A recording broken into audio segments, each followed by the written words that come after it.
মা তো আমাকে ঘরটা ঝাড় দিতে বলেছিল, কিন্তু এখন তো আমাকে বেরোতেও হবে। আইডিয়া। এ বোন, বোন, দেখে যা, আমি একটা জিনিস কিনেছি। কি সাবারে তো কি কিনেছিস দিদি? এই দেখ, আমি একটা নতুন লিপস্টিক কিনেছি। লিপস্টিক? ও মা, আমাকে একটু দিবি দিদি, আমি পরবো। হ্যাঁ দেবো তো, কিন্তু আমার হয়ে তোকে একটা কাজ করে দিতে হবে। কি কাজ? ওই একটু ঘরটা ভালো করে ঝাড় দিয়ে দে, যেন একটাও নোংরা না পড়ে থাকে। দিবি তো?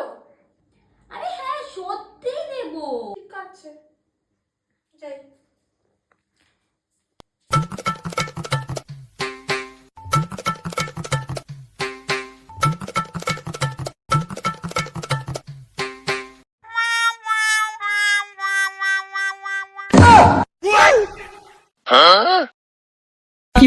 আহা, আমি পারি না আর পারি না, আমি কেন মরি না।